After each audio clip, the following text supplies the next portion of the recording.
how do you explain or evaluate the, I guess, sloppiness tonight between the penalties and the turnovers? Yeah, obviously it's disappointing. You don't want to play that way, especially to start November, and we did. And so we're going to have to, we own it, we live with it, we grow from it, and hopefully we've got enough, enough courage about ourselves to correct it and move ourselves forward. But I thought our kids played really hard, but you're right, it's the detail that cost us the football game, unfortunately. Specifically with the penalties, just how out of character was that for you guys tonight? Yeah, it's some of those things hadn't been called. I don't know. Obviously we're going to have to get it corrected because it's close enough to whatever it is or it isn't that it put us in a really tough spot. So again, from our end of it, we got to coach it better. That starts with the head football coach, and then we got to execute it better. So whatever those things we can understand and really grow from, I think it'll help us down the road for sure.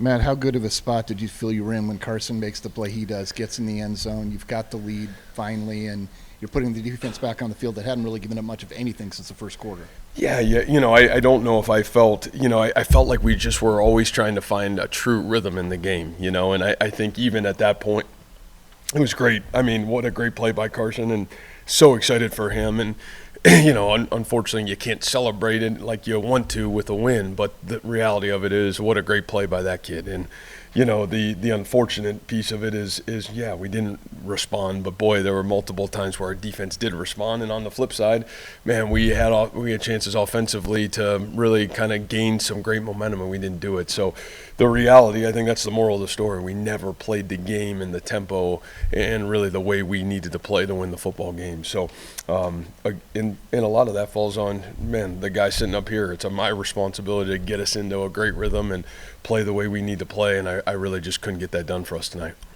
I know globally, as you often say, everything's still out there for you guys, and I know you go week to week, but I mean, how do you, probably guys are pretty not feeling good in the locker room. How do you really help lift them up by just letting them know that? Yeah, well, I think you own, it's no different than it's been, when we've won these games, because I feel like we've been on the other side of some of these.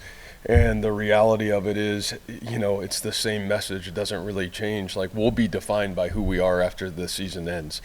This game will not define us in any way, shape, or form.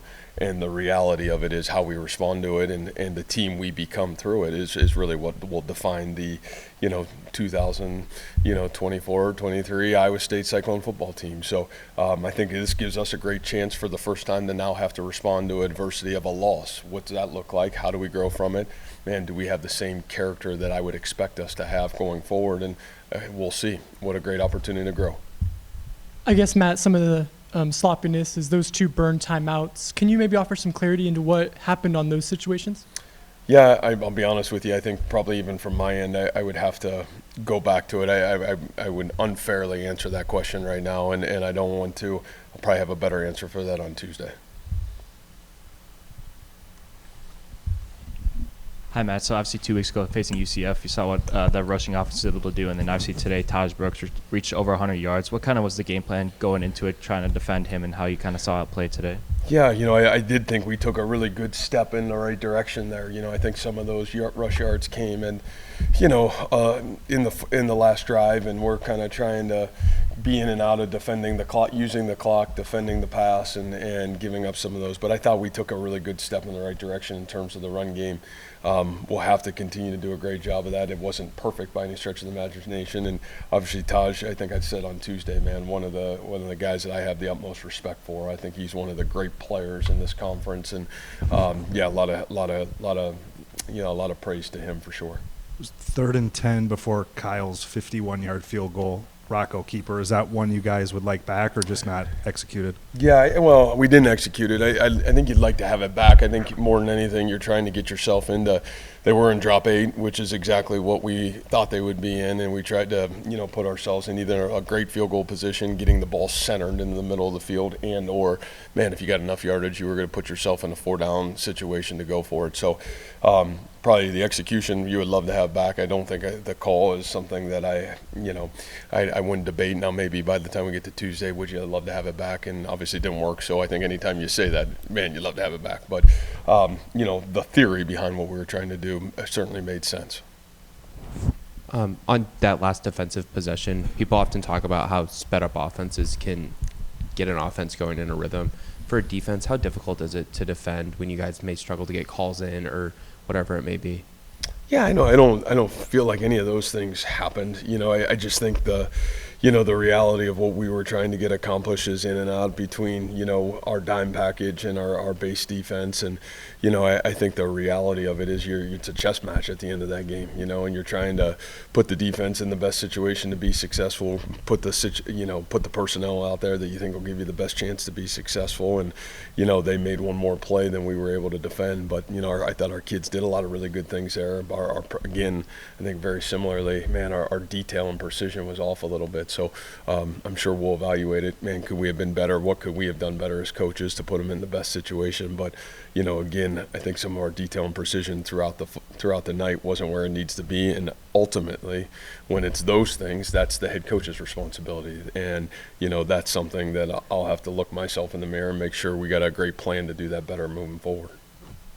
Matt, how do you diagnose, or what are your thoughts on the slow starts offensively in games? Yeah, I think we've started slow now the last 5 weeks. Offensively, defensively, they've taken the ball right down the field and scored a touchdown. And did you say offensively? I think offensively we drove the ball right down the field and kicked a field goal. So, I feel like not getting ourselves into a rhythm early in a football game is still something that we have to be better at. It's something that we have not been our best throughout the football season and probably caught us a little bit tonight for sure. And what's the pulse in the locker room after your first loss? What was the message to the team? Yeah, you own it, you grow from it, and you move forward. I think the reality of it is, you're going to lose football games, and that's part of the journey. But how you respond is no different than how you respond when you win. And so, to me, that's the great thing about our program is we don't flinch with results. We look at the process, where can we be better, and let's do a great job of understanding accountability to what maybe didn't allow us to be our best in the moment. And whether we won the game or lost the game, it would have been a really similar message, to be honest. Lovett, Snyder, Bramer injuries? Yeah, I got a lot of them still. It's an area for us that's still we're in the process of healing. And so as we continue to work through this, hopefully we can get some of those guys back. I do feel like none of those guys will be out for the entirety of the season, and an area for us that we just got to continue to pound away at. Everybody's banged up at this time of year, but when you have the number of injuries you guys, how much does that just stress what you're able to do? Yeah, I think it's been a huge stress on everybody here, to be honest with you, and it's not an excuse because we've been able to respond to it. But the reality of it is, I think anytime you've got the rash of situations that we've had, it's been a major challenge for our football team, and our kids have done a great job of responding to it. That was not the issue tonight. I think the reality of it is our detail was the issue, and but whether we won or lost, it's been a stress all year. Coach, you talked plenty about how this is a team-led group. What has been your reaction from some of the veterans in the immediate aftermath of this loss? Well, I think our veterans stand up and lead, and we'll look at ourselves in the mirror first, and then we'll self-evaluate and self-correct, and then do everything in our power to bring everybody else with us. And we've got great veterans. Between the captains on this football team to the seniors, I think we'll take great ownership. We'll be humble enough to understand what not playing to our ability cost us tonight, and then take great ownership and demand to move ourselves forward. So we're kind of defined by how we respond to adversity, and I think that's pretty much life in general. So it'd be a great opportunity for this group to continue to grow. Coach, Carson Hansen looked all the part of the best running back in the first half, and in the second it looked like Usama just flipped the switch. What do you make of that with your three guys back there, and I guess what do you take away from this game from that performance in the second half? Yeah, I thought Abu really got into a great rhythm. Maybe the best I've seen him, in a rhythm this season, which was great to see. And, Carson's he's been fighting through a lot of stuff too, and so just to have the multiplicity at that running back position, I think it's huge. And, I think Abu really put us in a great spot in the second half to go play a heck of a lot better offense and did a great job. And, Carson is as tough as they come. So those two are a great 1-2 punch. And then obviously Jalen getting going at times will be critical for us as we continue to move forward. One positive, we continue for you guys with multiple takeaways, and the play could be coming up, play Darian made one-on-one there right after Brock was picked off. Yeah. And then Yeah, and you know, I think the ball is key. You know, the probably the disappointing part from our end of it is we gave them to tonight in critical spots, and then we had one taken away, right, with the penalty, with the hands to the face. That, man, no, those are big plays. And again, when you leave it to chance, right, and you don't do your job with great precision and detail, it's tough. And you know, unfortunately, that's what we did tonight enough that it got us burnt. And again, man, I would tell you those discipline pieces, that's reflection of the head football coach, and that's reflection of our football program. And, you know, you hate for that to happen, but you got to demand to work through it, and you got to figure out a better way to coach it. Awesome. Thank you, guys.